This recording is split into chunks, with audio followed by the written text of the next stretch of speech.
অসম ক্ৰিকেটত ফিক্সিঙৰ আলোড়ন। অসম ক্ৰিকেটত কালিমা সানিলে 4 ক্ৰিকেটাৰে। ফিক্সিঙৰ সৈতে নাম সাঙুৰ খালে ৰাজ্যৰ 4গৰাকী জ্যেষ্ঠ ক্ৰিকেটাৰৰ। অমিত সিনহা, ঈশান আহমেদ, অমন ত্ৰিপাঠী, অভিষেক ঠাকুৰীক নিলম্বন। ভাৰতীয় ক্ৰিকেট নিয়ন্ত্ৰণ বৰ্ডৰ অধীনত লক্ষ্ণৌত যোৱা 26 নৱেম্বৰৰ পৰা 8 ডিচেম্বৰলৈ অনুষ্ঠিত হয় সৈয়দ মুস্তাক আলী ট্ৰফী ক্ৰিকেট প্ৰতিযোগিতা।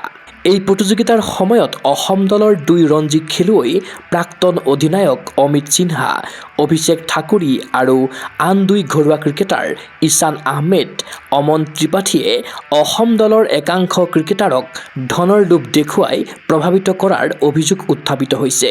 সৈয়দ মুস্তাক আলী ট্ৰফীৰ অসম দলৰ একাংশ খেলুৱৈক এই 4 ক্ৰিকেটাৰে দিছিল ফিক্সিঙৰ প্ৰস্তাৱ।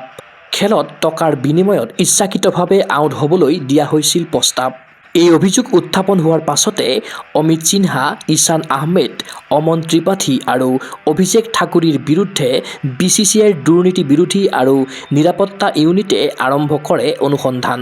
অনুসন্ধানত পোহৰলৈ আহে 4 ক্ৰিকেটাৰে সৈয়দ মুস্তাক আলী ট্ৰফীত অংশ লোৱা অসমৰ ক্ৰিকেটাৰক ধনৰ লোভ দেখুৱাই বেয়া প্ৰদৰ্শন কৰিবলৈ প্ৰভাৱিত কৰাৰ কথা। ইয়াৰ পাছতেই 4 ক্ৰিকেটাৰৰ কুকৰ্মৰ গম্ভীৰ বিষয়টো অসম ক্ৰিকেট সন্থাক অৱগত কৰে। তাৎক্ষণিকভাৱে অসম ক্ৰিকেট সন্থাই চলোৱা নিজাববীয়া তদন্তত সঁচা প্ৰমাণিত হয় এই অভিযোগ। ইয়াৰ পাছতেই অমিত সিনহা, অভিষেক ঠাকুৰী, ঈশান আহমেদ আৰু অমন ত্ৰিপাঠীক ক্ৰিকেটৰ পৰা নিলম্বনৰ কথা ঘোষণা কৰে অসম ক্ৰিকেট সন্থাই। এতিয়াৰে পৰা BCCI অথবা অসম ক্ৰিকেট সন্থাৰ দ্বাৰা আয়োজিত কোনো খেলত অংশ ল'ব নোৱাৰিব 4 অভিযুক্ত ক্ৰিকেটাৰে।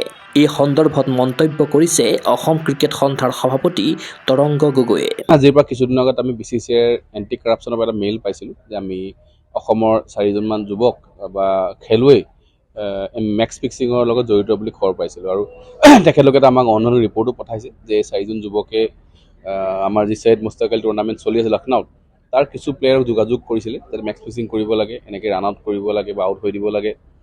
আমিও অনুসন্ধান কৰি গম পালোঁ যে হয় তেখেতলোকে যোগাযোগ কৰিছিলে আৰু গোটেই 4জন খেলুৱৈক অসম ক্ৰিকেট সন্থাৰ সকলো ক্ৰিকেটৰ বেন কৰা হৈছে যাতে এই 4জন খেলুৱৈ অসম ক্ৰিকেট সন্থাৰ লগত জড়িত বা অসম ক্ৰিকেট সন্থাই অনুষ্ঠিত কৰা বা BCCI অনুষ্ঠিত কৰা যিকোনো ধৰণৰ ক্ৰিকেট তেখেতলোক ভাগ ল'ব নোৱাৰে, তথা সেইটোত আমি ক্ৰিকেট সন্থা হিচাপে বেন কৰিলোঁ। ইফালে ভৱিষ্যতে যাতে কোনো খেলুৱৈ ফিক্সিঙৰ সৈতে জড়িত হ'ব নোৱাৰে তাৰ বাবে অসম ক্ৰিকেট সন্থাই 4 ক্ৰিকেটাৰৰ বিৰুদ্ধে অপৰাধ অনুসন্ধান শাখাত গোচৰ ৰুজু কৰিছে। যিকোনো মুহূৰ্ততে গ্ৰেপ্তাৰ হ'ব পাৰে ফিক্সিঙৰে নাম সাঙুৰ খোৱা 4 ক্ৰিকেটাৰ। উল্লেখ্য যে এই 4 ক্ৰিকেটাৰৰ বাহিৰেও আন কেইবাগৰাকীও ক্ৰিকেটাৰৰ বিৰুদ্ধে আহিছে ফিক্সিঙৰ সৈতে জড়িত থকাৰ অভিযোগ। এই অভিযোগসমূহৰো অনুসন্ধান কৰি আছে অসম ক্ৰিকেট সন্থাই। মুঠতে ফিক্সিঙৰ বিৰুদ্ধে কঠোৰ হৈছে অসম ক্ৰিকেট সন্থা। আমাৰ CEO ডাঙৰীয়াই ক্ৰাইম ব্ৰাঞ্চত FIR লজ কৰিছে যাতে আইনীভাৱে 4জন যুৱকৰ লগত আমি প্ৰক্ৰিয়া আৰম্ভ কৰিব পাৰোঁ যাতে তেখেতলোক শাস্তি দিব পৰা যায়, কাৰণ যি ভাৰতীয় ন্যায় সংহিতা আছে তাৰ আধাৰত কেনেকৈ তেখেতলোক আমি ফ্ৰেম কৰিব পাৰি তাৰো আমি FIR এখন লজ কৰোঁ যাতে এটা ষ্ট্ৰিক্ট মেছেজ যায় যাতে আমাৰ উঠি অহা প্ৰজন্মই যাতে মেক্স ফিক্সিঙত জড়িত হ'ব নালাগে। কাৰণ কিছু ব্যক্তি নিজৰ ব্যক্তিগত স্বাৰ্থৰ বাবে 5-10 হাজাৰ টকা, 20 হাজাৰ, 50 হাজাৰ টকা পে' কৰি তেখেতলোক কেৰিয়াৰটো বেয়া কৰি দিয়ে। সেইকাৰণে যাতে মেছেজ যায় আমি সেইকাৰণে এই 4জন যুৱকক বেন কৰিছোঁ আৰু কিছু যুৱকৰ নামো মানুহে আমাৰ আগত কৈছে বা আমি গম পাইছোঁ, কিন্তু কিছু অনুসন্ধান নকৰাকৈ নাম ল'বলৈ ভাল নহয়। কিন্তু আমি আৰু অন্যান্য সকলো খেলুৱৈক অনুসন্ধান কৰি যাতে কোনোবাই মেক্স ফিক্সিঙত জড়িত হৈছে নেকি।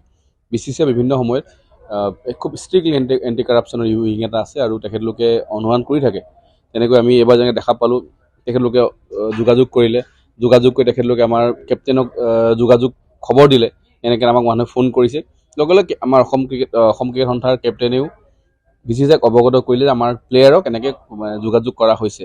মই ভাবোঁ যে যিসকল সচেতন প্লেয়াৰ সেইসকল প্লেয়াৰে কেতিয়াও প্ৰমোট নকৰে আৰু লগে লগে গম পোৱাৰ লগে লগে আমাক খবৰ দিলে আৰু আমি ষ্ট্ৰিক্ট একশ্যন লৈছোঁ। আগন্তুক সময়তো এনেকুৱা যদি আমি গম পাওঁ যাতে খেল বেয়া নহয় বা উঠি অহা প্ৰজন্ম বা এজনমান প্লেয়াৰৰ কাৰণে বাকী প্লেয়াৰবোৰ যাতে অসুবিধা নহয়, আমি এনেকৈ একশ্যন লৈ গৈ থাকিম। অসমৰ ক্ৰিকেট অনুৰাগীৰ আশা অসম ক্ৰিকেটত কালিমা খনা এই ঘটনাৰ হক সঠিক তদন্ত ফিক্সিঙৰ সৈতে জড়িত চক্ৰৰ পুলিয়ে পোখাই উঘালি পেলোৱাৰ দাবী সচেতন নাগৰিকৰ নিউজ ডেস্ক ৰিপৰ্ট গগো স্পৰ্টছ এনি ফিজিকেল এডুকেশ্যন বিষয়ত ডিগ্ৰী পাঠ্যক্ৰমৰ কাৰণে অসম তথা উত্তৰ পূৰ্বাঞ্চলৰ প্ৰথমখন শিক্ষানুষ্ঠান অভিৰুচি ইনষ্টিটিউট অৱ ফিজিকেল এডুকেশ্যন 2 বছৰীয়া ফিজিকেল এডুকেশ্যনৰ BPEd পাঠ্যক্ৰম আৰু 4 বছৰীয়া BPES পাঠ্যক্ৰমৰ বাবে নামভৰ্তি চলি আছে বিতংকৈ জানিবৰ বাবে আজি যোগাযোগ কৰক যোগাযোগৰ নম্বৰসমূহ হৈছে 9435100098 7002233540 8876521098 website www.aipguwahati.in